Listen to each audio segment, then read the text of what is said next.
Enyhe katarzis. Klasszikus zenéről őszintén, Szatmári Róberttel a Rádiókafén. Szervusztok, ez itt az Enyhe katarzis, én Szatmári Róbert vagyok, és köszöntök mindenkit. Ma egy egészen különleges témáról fogunk beszélni, ugyanis az elektronikus zene lesz a fókuszban. Itt van velem DJ Sobek, vagy Sobek? Sobek, csak szimplán. Sobek, alias Csere Márton, szervusz, köszöntelek a stúdióban. Nekem az elektronikus zenével való találkozásom egy kicsit bonyolult és kicsit későn jött. Ugye nagyon sok ember, aki mondjuk májzenében van otthon, mondjuk komoly zenében, hajlandó ezt egy kicsit, nem is lenézni, de azt gondolni, hogy ez nem is zene, ez csak tuc és semmi más. Ezzel szemben szerinted mi az elektronikus zene lényege? Egy DJ-t és producert kérdezek. Igen. Szia, köszönöm a meghívást. Én is köszöntök minden hallgatót. Ez egy érdekes kérdés. Nekem elsőre az ugrik be, hogy energia és energiacsere. Tehát egy sokkal intenzívebb műfajról van szerintem szó, úgy jellemzően, így első gondolatra, de nagyon-nagyon sok a közös pont. Tehát nyilván a gyökerei a klasszikus zenében és meg a sámán zenében, meg az ősi ritmusokban. Pontosan az ősi ritmusokban vannak, és például most rögtön magamra terelve így a szót, tehát hogy nekem... A marketing fontos. Nagyon fontos. Nekem ez egy ilyen nagyon alapvető így a zenei DNS-emben, vagy abban, amit én képviselek, ez a fajta ilyen ősi törzsi jelleg. És a dalmak szerepe fontos? Szerinted, vagy ez attól függ, hogy az elektronikus zené milyen stílusról beszélünk? Fontos, de akár így a ritmikával is lehet egy dallamot alkotni, tehát azzal is fel lehet építeni különböző ilyen perkusszív elemekkel egy olyan történetet, ami aztán így elviszi azt a számot, vagy azt az időszakot, vagy azt a 5 percet. Tehát... Mutat, hogy közel van akár a klasszikus zenei mechanizmusok, vagy hatásmechanizmusokhoz is egy jó elektronikus zenének. Erről milyen esetben beszélhetünk, hogyha mondjuk teszem azt, hogy a fokozás van, építkezés, vagy milyen értelme gondoltad? Igen, ezt? Az egyik az ez, tehát ez a ilyen dramaturgiai jelleg, szerintem ez nagyon-nagyon fontos. Nyilván itt bejön az én kattanásom is, tehát én nekem a legfontosabb az egy ilyen elektronikus zenében, hogy legyen egy történet, tehát legyen valahol elkezdődjön, és aztán valahova eljussunk. Mert az a fajta, tehát ez a műsor végül is ez az 1-2 óra, vagy akár több is, ez arról szól, hogy valahova így hullámzunk, és akkor ha az végig csak egy ilyen monoton csattogás, az szerintem nem túl változatos, és hát ez inkább így a felejtésről szól, mint az utazásról. Tehát... És ez a hullámzás, amit mondtál, ez, hogy eljutni valahonnan valahova, ez egy érzésről beszélünk, tehát fokozzuk az extázist, vagy hogy a lelki állapotunk újabb magasságokat érjen el, vagy ez zeneileg is egy olyan minőségi fokozás, ami akkor történik? Vagy ezt a kettőt szét kell választani? Én inkább ezt szétválasztanám. Tehát tehát egy ilyen estének, vagy mindegy, tehát egy ilyen műsornak a felépítése akkor nagyon jó, hogyha hosszan lehet húzni, és aztán valahol ez így kinyílik, kirobban, akár mint egy operában a főtétel. Hát például a Tristan is izolda, ugye a Wagner, vagy a Tristan akkord, ugye erről szól, hogy na most akkor jön a feloldás, de nem. Na most akkor jön, és akkor 4 óra végén, vagy 5 óra végén, akkor ott van a zenei orgazmus. Pontosan. Tehát ez egy jól bevált recept, és ugye mivel egy ilyen elektronikus zenéből jellemzően sokkal hosszabb, ezért ezt akár többször is el lehet érni, ezt a csúcspontot, vagy vissza újra lehet építkezni, szóval elég sok ilyen variációs lehetőség van benne. Az ilyen partikon, aki táncolnak, és aki a közönségeteket alkotja, azt gondolom inkább erre az érzésre van fókuszálva, és kevésbé figyel az apró zenei és egyéb finomságokra, gondolom. Igen, ez a jellemző, persze. És téged mennyire illat fel a zenei finomságoknak az összetettségnek ez az igénye, mikor csinálsz zenét, vagy szettet, vagy bármit? Mert ugye ez egy önkifejezés is egy olyan embernek, aki teszem azt művészetként tekint a saját zenéjére. Te hogy tekintesz a saját zenéidre, mixeidre? Alkotásként, művészetként, vagy hogy? Én hát mérsékelten tartom magam művésznek. Én alapvetően így a zenegyűjtésből indultam, tehát nagyon-nagyon mély érdeklődés kezdett bennem kialakulni. Többek között egyébként Palotai Zsolt hatására is így a kortárs zenékkel kapcsolatban, és aztán így ezek az impulzusok csak így egyre erősebbek lettek, egyre többféle zenét hallgattam, követtem szorosan, meg gyűjtöttem, és nyilván itt mindig igyekeztem így azokat az elemeket kiválasztani, vagy azokat a kisebb ilyen finomságokat, amik egyedivé tették azt az adott albumot, számot, előadót, stb. És aztán ebből kialakult egy érdeklődés így a produceri munkák iránt is, de az is egy végtelen történet, de az egy sokkal nehezebb pálya. Tehát ott előképzettség nélkül, ami nekem egyébként nincsen. Én azt meg lehet szerezni, gondolom, bárhogyan. Meg persze, de azért tehát más a kiinduló pont. Én inkább kísérletezni szeretek, és aztán ezek a kísérletek bizonyos esetekben akár komplexebb és akár művészi értékű dolgokban is megtestesülnek, de ebben azért inkább így szerényebb lennék. És most még szerény vagy, de mondjuk, mit tudom én, pár év múlva, ha eljutsz oda, hogy bonyolultabb dolgokkal kísérletez, mint most. Elképzelhető, de... Ez lehet egy irány, vagy erre nem fókuszálsz? Most erre nem fókuszálok, és ennek egyébként az egyik oka az, hogy nagyon-nagyon túlterített az a zenei tér, amiben élünk, és ez bennem például egy csomó dilemmát vet fel, hogy szükség van-e még több zenére, milyen zenére van szükség. Ez minden kategóriában fölmerül. Hányszor értünk már körbe, tehát hogy... És most csak az elektronikus zenei szcénáról beszélsz. Így van. Aha, így hát van. ez ugye az jó kérdés mindenhol. De elvileg ugye a kifejezés vágy az utat tör magának akkor. Ez megvan abszolút, és most ugye erről beszélgettünk egy kicsit itt a műsor előtt, hogy egy reszelősebb, keményebb időszakon vagyok túl, tehát hogy kifejezetten azt kerestem, hogy tudok olyan zenéket írni, vagy olyan megoldásokat kifejleszteni, amik így kifejezetten a főidőre szólnak, tehát hogy arra a fajta katarzis, vagy ilyen nagy energikus pontra az estében, amiről beszéltünk, és hogy ezt sikerült kimaxolni, úgy érzem, meg egy kicsit más lelkiállapotban is vagyok, tehát most így egy kicsit így visszanyugodtam. Milyen lelkiállapotban vagy? Lelkiállapotilag is föl voltál zaklatva, és akkor most így jön egy nyugisabb korszak?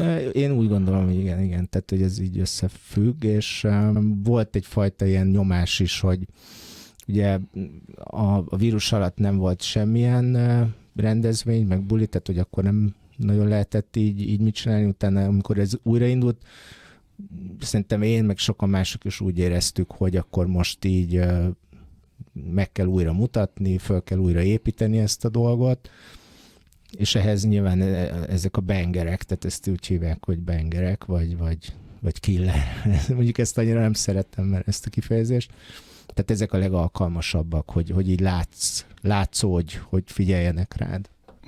És szerintem az fontos megjegyezni, hogy ugye alapvetően arról az elektronikus zenéről beszélünk, ami nem a mainstreambe tartozik, amit mondjuk a tömegek szeretnek. Ez fontos leszögezni, hogy nem tényleg a vásári tusztus zenéről beszélünk, amit szintén hajlamosak vagyunk, vagy egy átlagember besorolni ebbe a kategóriába, hanem az által is említett például Palotai munkásságának köszönhető úgymond underground zenék, azokat, amit akár így ítész, vagy akár mi, akik mondjuk a minőséget keressük, ezekben a zenékben van benne, ugye? Tehát ez fontos megjegyezni. Ez nagyon fontos. Tehát én kommerc zenével egyáltalán nem foglalkozom, nem azt jelenti, hogy nem tudom, hogy mondjuk, hogy így mi megy a rádiókban, de ez teljesen kívül esik így az érdeklődési körön, meg tehát a fókuszon. Úgyhogy abszolút, hát nyugodtan, igen, nehéz. Nem kell itt finomkodni. Igen, tehát az underground, mint olyan, ez pont egy mostani beszélgetésünk, így barátok között, tehát egy kicsit az érzésünk, tehát az underground az most megszűnt, illetve azt is így újra kell építeni. Tehát annyira kitágult az a tér, ami tényleg az elektronikus zenék minden egyes alműfaját, minden kis szeletét körbeveszi, hogy gyakorlatilag olyan, mint hogyha tényleg így a függönyt teljesen elhúzták volna, és így árad be a fény, és nem nagyon vannak ilyen kis árnyékos terek. Tehát, hogy ez most egy olyan pillanat szerintem, amikor kicsit így... Vihar előtti csend. Lehetséges, igen. Cikkeznek is erről egyébként mostanában, tehát elég jó elemzések vannak. Nyilván ezek nem ilyen adatalapú komoly munkák, hanem sokkal inkább így jelenségekre, érzésekre épülnek. És mit írnak le ezek az általad is mérvadónak tekintett cikkek? Hát több jó következtetés is van. Az egyik az egy teipari példa. Teipar? Teipar. Ez azért jó, mert mennyi minden mástól összefügg. Igen. Itt az analógia lett levezetve, hogy ugye a tejiparban a tehén maga, az csak egy eszköz. Tehát, hogy így arra igazából nagy szükség nincsen, mert ott lesz mindig a következő. Tehát önállóan nincs fontossága. És a zeneiparban is ilyen az előadó, hiszen bármikor a helyébe lép a következő. De most csak az elektronikus zenét. Most erről beszélünk, igen. Tehát, hogy annyira kiszélesedett az a kör, aki ezzel foglalkozik, és akkor még nem beszéltünk arról is, vagy azokról, akik ugye így gyakorlatilag befizetik magukat ebbe a körbe, hogy sok ilyen van? Persze, rengeteg. Ez Magyarországra jellemző úgy általában mindenhol. Tehát DJ-k akarnak lenni, menő producerek akarnak lenni, és akkor elintézik maguknak. Tehát ez olyan, mint egy webshop, az összes elemét megvásárolhatod ennek a kelléktárnak. És adott esetben másik csinálja a zenéket, és csak a nevét adja hozzá? Persze. Tehát ez mondom, az összes szeletére. Tudunk mondani olyan sztár előadót, akit mondjuk sokan ismernek, és szerinted ilyen? Mondjuk nem az undergroundból. Mint Avicii, vagy ezek ilyen szinten, aki mondjuk tudjuk, hogy... Tehát a popzenéhez ez nagyon hasonlóan szerveződik már, tehát egy nagyon nagy sztárnak akár mondjuk 4-5 producer is dolgozik egyszerre, és gyakorlatilag mindenki küld ötleteket, elemeket, és akkor abból legózzák a végén össze a kész számot. A popban ez tökre jellemző, és itt is nagyon hasonló. Tehát más csinálja mondjuk a beatet, van, aki csak ad egy zongora témát, és akkor végén összerakja valaki ebből a sok-sokféle darabból.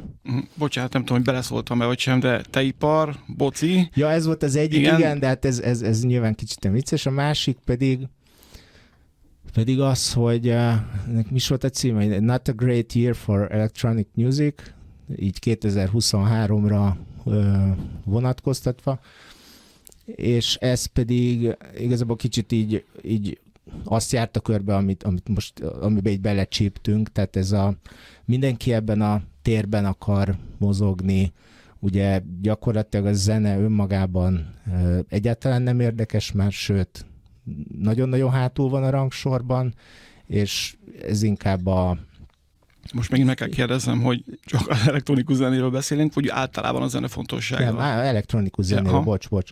Tehát én most jellemzően erről a parti kultúráról beszélek, jó? Bocs, tehát ezt most nem hoztam be. És tehát itt gyakorlatilag az egyik nagy zsákban ilyen popsláger feldolgozások futnak, tehát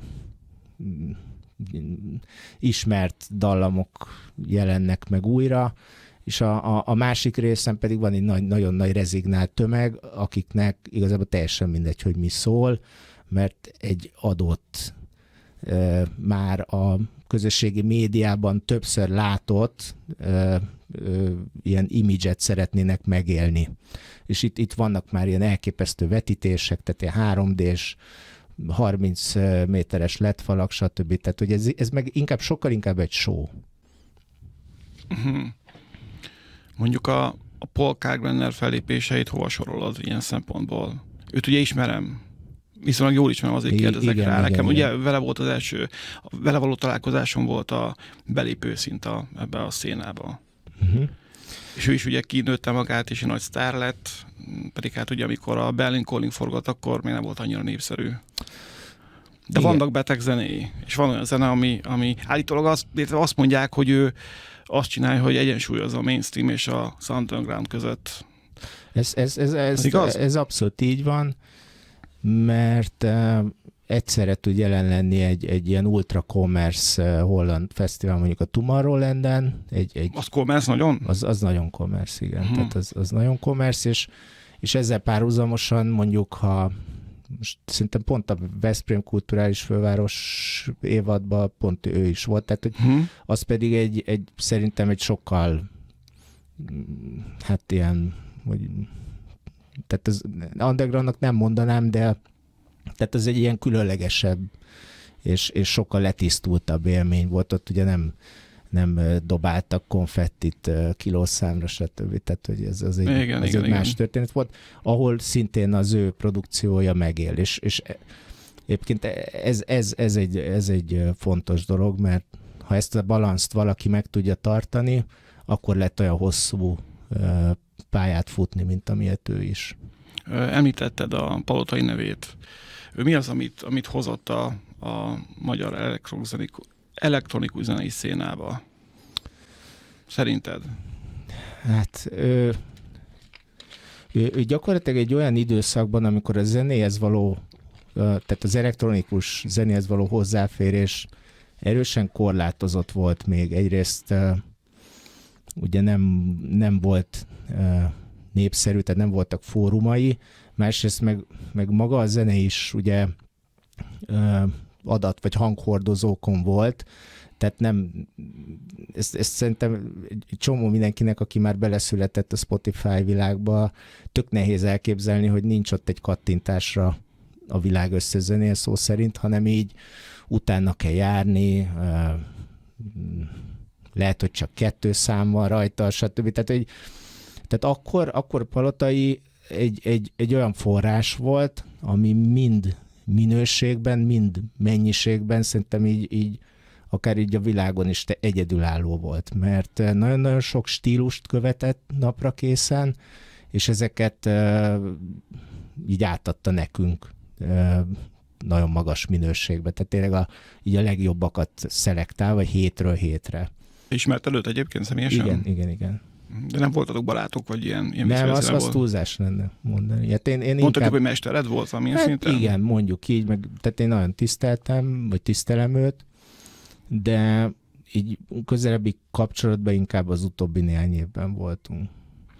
Említetted, hogy most már nem éri fénykorát ez a parti széna, vagy a parti étosz mostanában. Mikor volt ennek a csúcspontja, a 90-es években, vagy a 2000-es évek elején, vagy ez hogy nézett ki?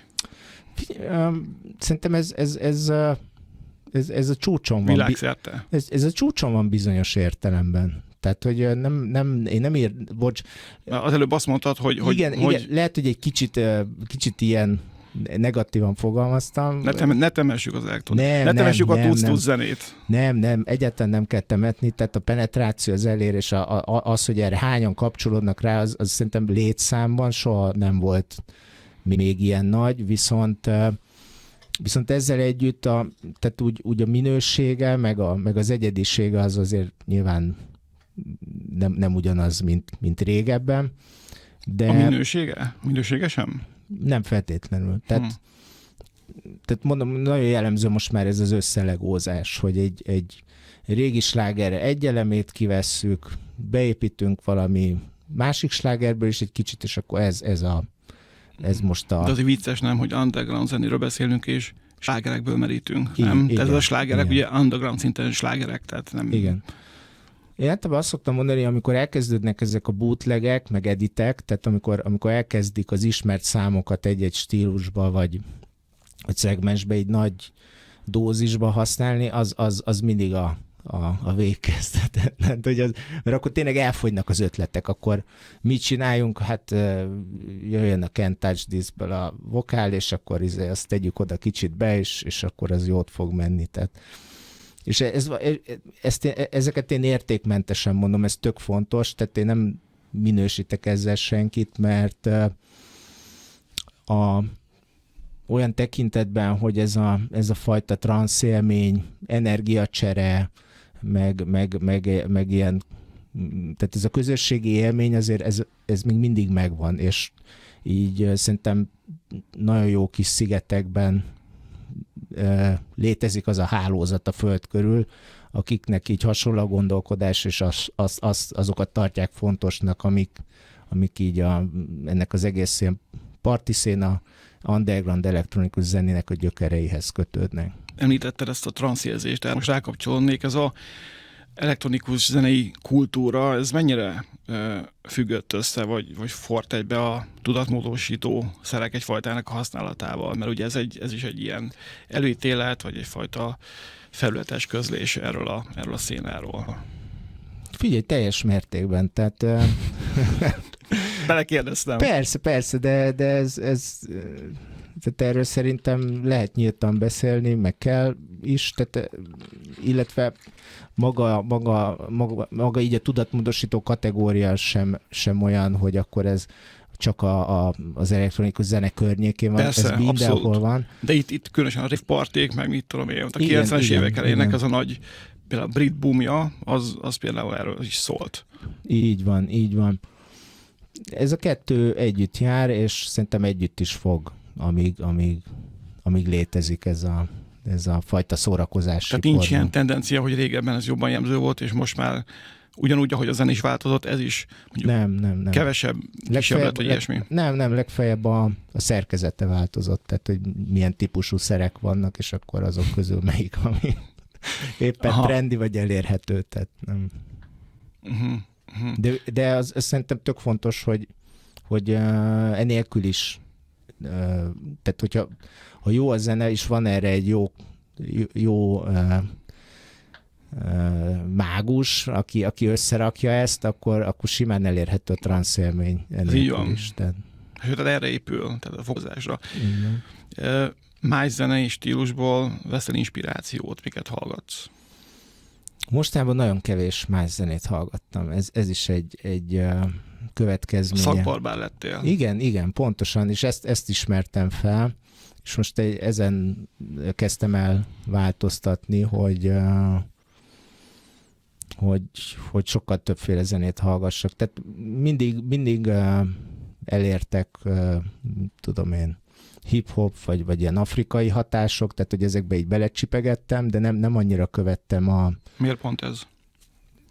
Ezt nagyon régóta szeretem, tehát ez egy régi... Ez is egy ősi, ugye, nyilván. Hát igen, van benne az ősi ritmusokkal való bánás. Igen, meg ezzel kezdtem, tehát hogy ez így bennem van. Például rock zenében én abszolút nem vagyok például otthon. Ez mondjuk nem lep meg. Ezt nem követtem. És tényleg az utóbbi néhány évben így inkább arra fókuszáltam, hogy akkor így én ugye főleg house tempójú zenékkel foglalkozom, tehát ez mondjuk azt, hogy 100 és 125 BPM között, és arra figyeltem leginkább, hogy itt mi történik, és milyen irányba mennek a különböző ilyen stílusok, vagy ilyen vagy kisebb szénák, és tökre kimaradt az, hogy egyébként meg mi történik. Egyébként És bocs, csak van egy tök fontos oka ennek még egyébként az, hogy ahhoz, hogy megtalálja az ember azokat a tényleg kiemelkedő zenéket, amik egy-egy szetben jól működnek, ahhoz nagyságrendeket több időt kell eltölteni. Tehát sokkal... A munkát nem lehet megúszni. Nem, tehát annyit kell túrni, hogy az tényleg hihetetlen. Tehát És egy kicsit azért ez is oka annak, hogy szakbarbár lettem. Van egy ilyen kis film rólad, a neten találtam, és abban azt mondod, hogy téged elsősorban az izgat, hogy feltérképez, hogy mi folyik a világban, vagy Európában. Tehát Magyarországon kívül gondolkodsz elsősorban, illetve pontosítsunk úgy, hogy nem elsősorban Magyarországban gondolkodsz. Nagy az eltérés Magyarországon belül trendek és a nyugat-európai vagy a világtrendek között? Igen, ennek az oka az, hogy szerintem ez a műfaj, vagy ez a széna, ez így teljes mértékben globális. Tehát, és valahol ez benne a fantasztikus, mert így gyakorlatilag tehát így az online léten keresztül ebben is így korlátlanok a lehetőségek, meg a csatlakozási pontok. A kettő között elég nagy differencia van, tehát nem akarok ilyen szabályszerűséget sugallni ezzel, de mondjuk egy 3-4 éves ilyen csúszás, delay, az biztos, hogy van a között, hogy mi történik így a nagyvilágban, és mi történik itthon. Viszont ezt rögtön meg is cáfolhatom egy kicsit, mert mondjuk az underground elektronikus széna itthon a berlini vonalat követi, tehát hogy ez alól egy kicsit azért kivétel. Tehát Berlinre szorosan rá vagyunk tapadva. Ez baj? Nem baj. Te szorosan rá vagy tapadva Berlinre? Berlinre szorosan rá tapadva? Nem. Miért nem? Tehát Berlin az egy ilyen techno központ, techno fókuszú hely, én a technoig már nem gyorsulok föl. A techno az gyorsabb, mint a house, igen, vagy a house igen. A technónak. Na várj, ez itt most már innentől kezdve egy műfai, vagy nem is tudom, stílus egybeli kérdés. Tehát a techno az nem house, és a house nem techno?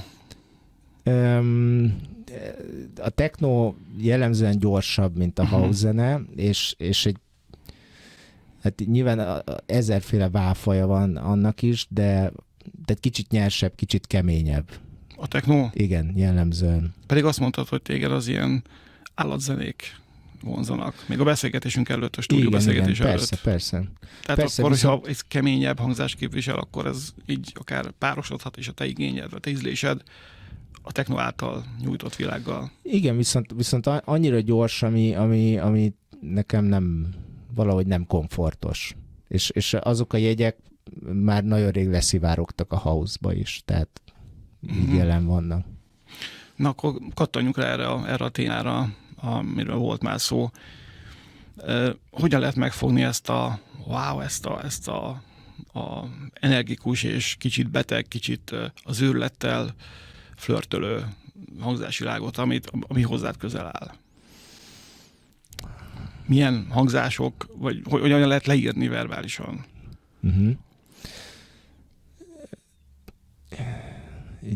Jó kérdés.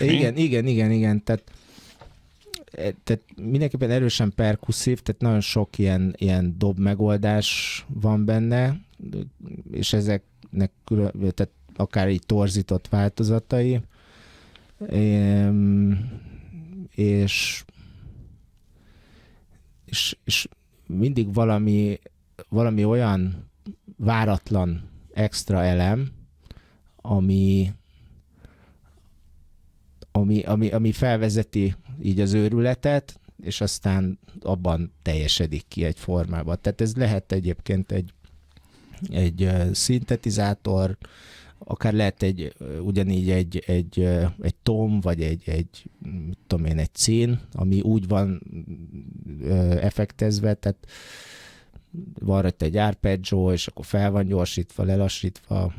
Tehát hogy itt egy csomó variációs lehetőség van, és erre mondtam azt, hogy így kísérletezek egy csomó mindennel, aztán valahogy kiadja. Szintén Palotaihoz kapcsolódva, ugye ő mosította, vagy ő népszerűsítette itthon a breakbeat-et, meg ezeket a dolgokat. Tehát is a beatekkel, tehát a ritmusokkal való variálás az mennyire sajátod, vagy mennyire érdekel téged? Azt is tudja extrémé tenni a dolgokat, ha úgy van prezentálva. Ja, ez is így az alapkelléktárban van, tehát vannak breakbeates beütésű számaim, van ami, de nagyon sok ilyen afrikai ritmus vannak szögegyenes house zenék, tehát 4x4, teljesen szabályosan jönnek a dobok, tehát így ebben nagy a szórás, és tehát nyilván abban, amit csinálok, Palottainak a hatása az így egyértelműen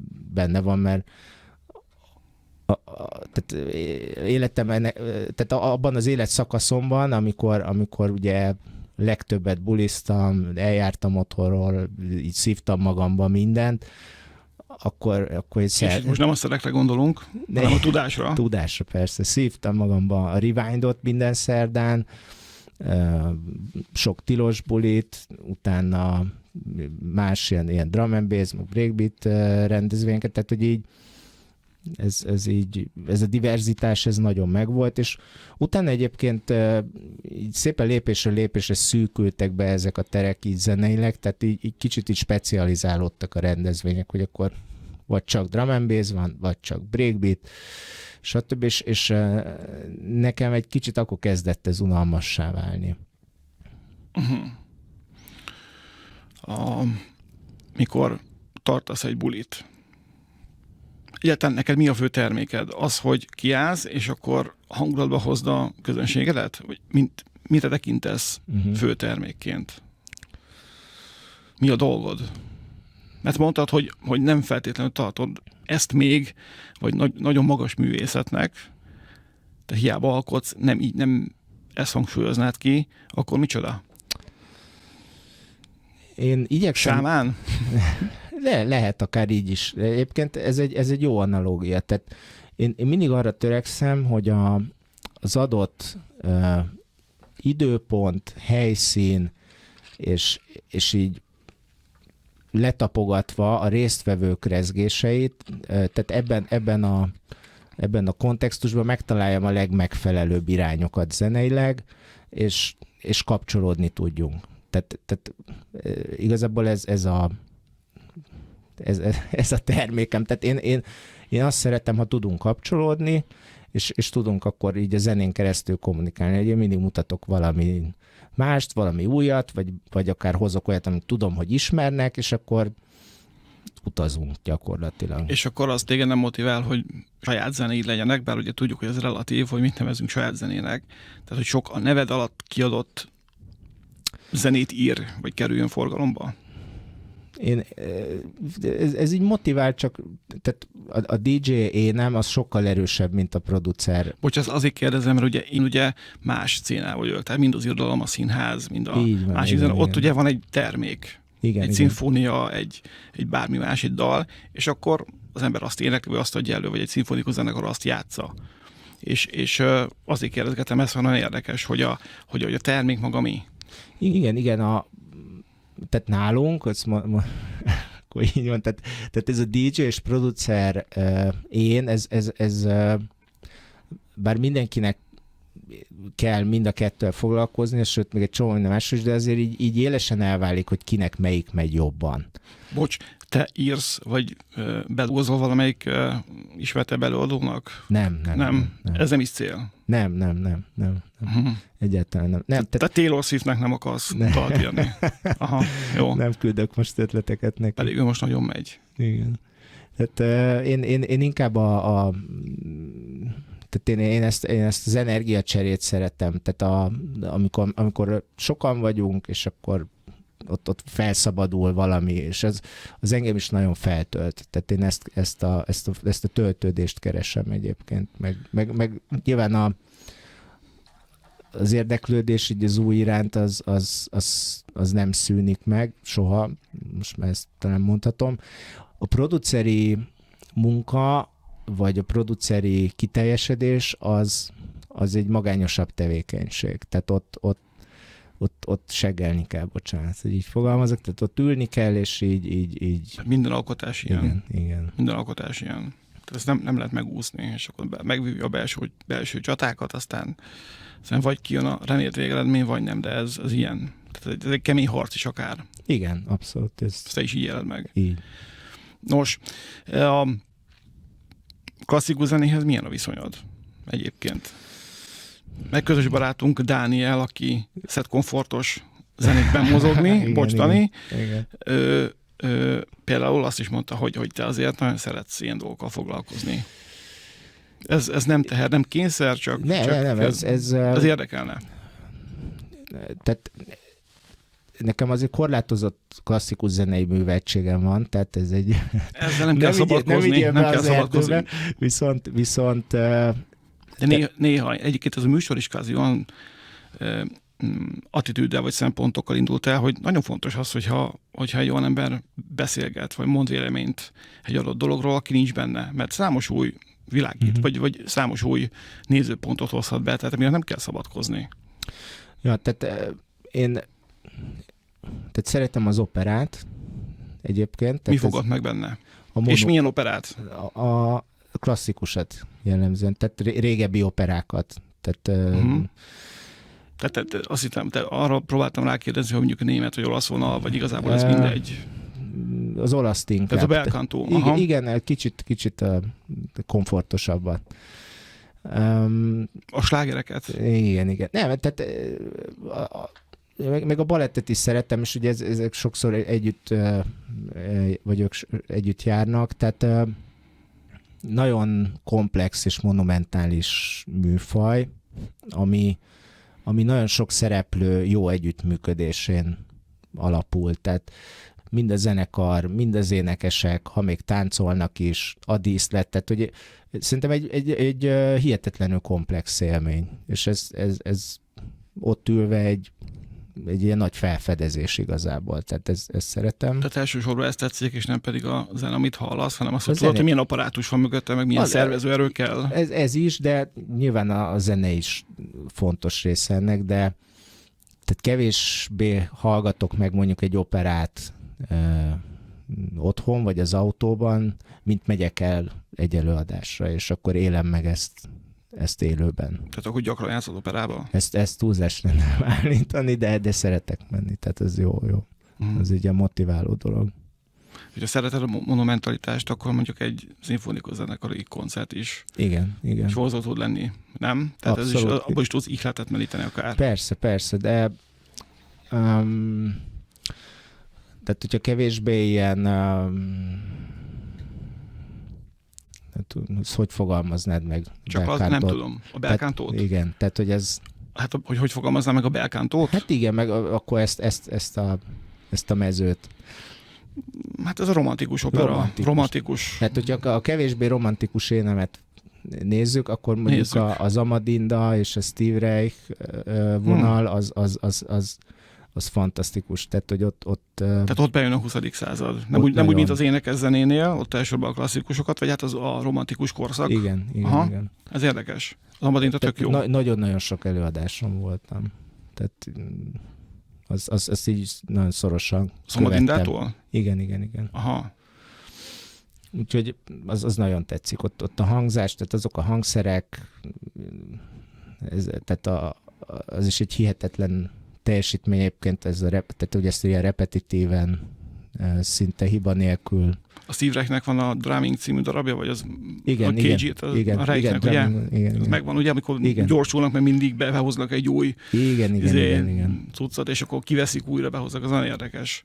És hát ugye itt is a ritmusképletekkel variálnak, ami neked amúgy is fontos az elektronikus zenében. Persze. Tehát ez nyilván azért is van, mert ez nagyon közel van az elektronikus zenéhez.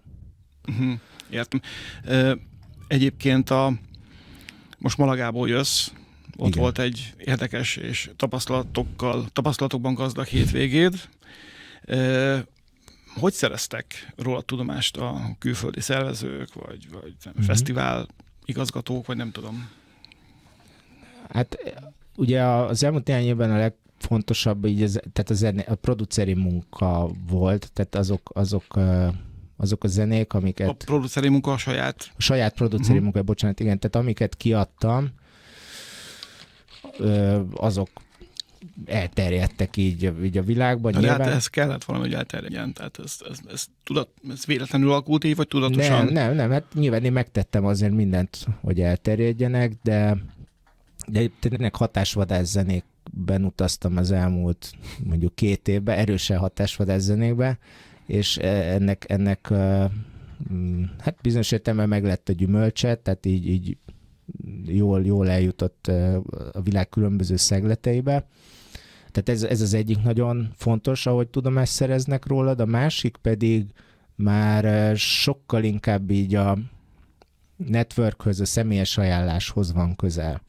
Tehát abban a szegmensben, és itt ezt akár a tiszteletdíjjal kapcsolatban is ki lehet jelenteni, tehát rengeteg előadó van. Tehát, hogy igazából aki egy buliba gondolkodik, felsorolhat, nem tudom, 100 nevet, hogy akkor ki lenne jó, és ki miért. És ilyenkor van azáltal, hogy megkérdez valakit, hogy akkor ez vagy az nálatok volt, az hogy sikerült, mit játszott, milyen figura volt, stb. És így az ajánlások is egyébként segítenek ebben, vagy tehát így hoznak ilyen lehetőségeket. Te egy jól pörgő név vagy külföldön? A saját kategóriában? Hát ez nagyon erős túlzás lenne. Mi pörög jól? Persze, ezt is definiálni kell. Én úgy onnan közelítem meg ezt a dolgot, hogy ha az ember nagyon sokat akar játszani, akkor nagyon-nagyon gyorsan ki tud égni. És nem is csak elsősorban a bulik miatt, hanem az életmód miatt. Tehát fél életedet repülőtereken tölteni, meg így utazás közben, az semennyire nem funny. Tehát, hogy sőt, az szállodaszobákban. Igen, a nem alvás mellett ez talán a legerősebb olyan faktor, amit így tényleg bírni kell. Tehát nyelni kell, és bírni kell. Tehát, hogy ez szerintem azért nem egy tehát ez nem egy olyan ideál, amiért én szívesen dolgoznék. Főleg, ha mellé tesszük ezt a teiparos cikket, hogy ez mennyire mulandó, és hogy jön a következő. Tehát, hogy ez annyira nem motivál. Engem így a felfedezés, a kaland motivál. Tehát, hogy mi fog történni egy adott helyszínen, milyen ott a közönség, mennyi a telefonozás, mennyire tudnak figyelni, mikor kapcsolódunk. Tehát, hogy ez a megismerési vágy inkább ez hajt, és ez most körülbelül a havi mondjuk 1-2 külföldi bulit is jelent folyamatosan. Ez jónak mondható, nem? Abszolút jónak, és ez nagyon fontos, hogy ez így organikusan alakult. Tehát én nem vagyok, sőt, én soha nem kértem fellépést senkitől, tehát nem írok valakinek, hogy hívjon meg, hanem így, így a pályafutásom alatt mindig hívtak. És ezt szeretném így megtartani a jövőre is. Hány éves vagy most? Én 39. Hát akkor tök fiatal. El tudsz képzelni olyan időszakot, akár mennyi idő múlva, amikor mondjuk nem feltétlenül az elektronikus zene fogja minden napjaidat kitölteni, mert most tulajdonképpen ezzel foglalkozol. Ugye ez a főállásod, hogy nem, nekem van. Van egy civil életed is? Persze, hogy van. Persze.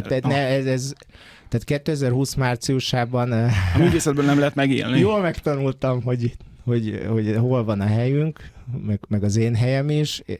Egyébként akkor pont az billegett a fejemben, hogy főállásba foglalkozzak a zenével, és a fellépésekkel. Úgyhogy talán jókor is jött ez a dolog ilyen szempontból. Szóval nekem van rendes civil munkám. Erről lehet tudni valamit, vagy szeretnéd inkognitóban? Én kommunikációval foglalkozom jellemzően. Tényleg? Igen. Milyen kommunikációval? B2B és B2C. Marketing, kommunikáció, tehát dolgoztam az élelmiszeriparban hosszú ideig. Hát a teiparból már lehetne következtetni. Igen, tehát termékeket fejlesztettem, és vittem piacra, illetve most így inkább, tehát a technológiai szektorban dolgozom. Tehát a teipar az most már a múlt év. Az már a múlt év, igen. Aha. És egyébként ez azért is jó, mert az embernek kicsit megadja azt a szabadságot, hogy tényleg azzal foglalkozzon csak, amivel igazán szeretne. Tehát, hogy nincs az a nyomáskényszer, már pedig most akkor még 13 tök ugyanolyan számot kell csinálni, mert akkor tudja megtartani a frekvenciát, mert így a fellépésekben, hanem ad egy kis, hogy is mondjam, szabadságot. Tehát,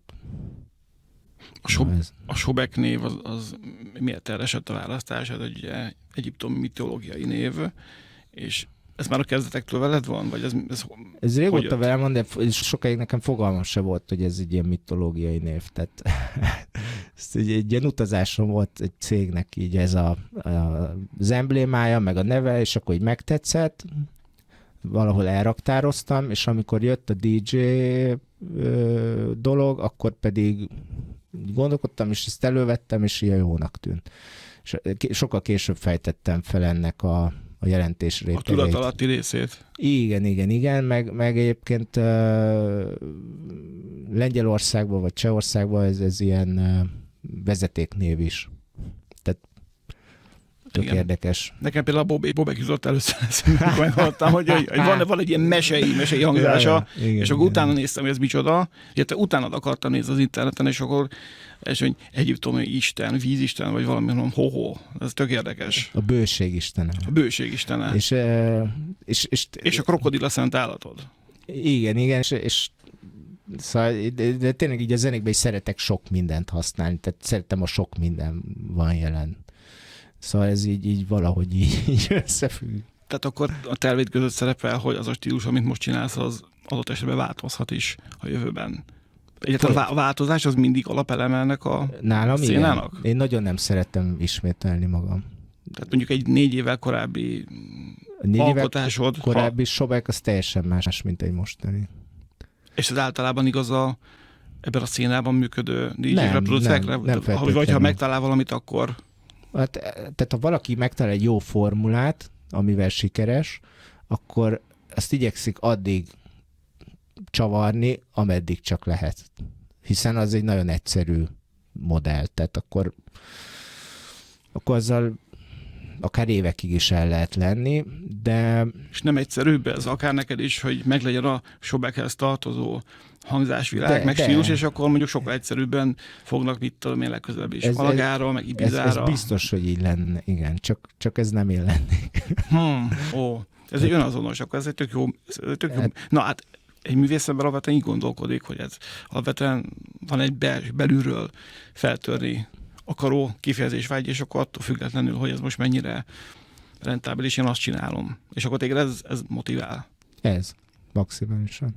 Szerintem ez zseniális befejezés, úgyhogy köszönöm szépen, hogy itt voltál. Már az 1-2 beteg zenét berakunk a tagolván a beszélgetésünket, jó? Én is köszönöm. Köszi. Ez komoly volt. Szatmári Róbert műsorát hallottátok. Enyhe katarzis legközelebb jövő hétfőn este 9-kor a Rádió Cafén. Ezt a műsort is megtaláljátok a Rádió Café Spotify oldalán.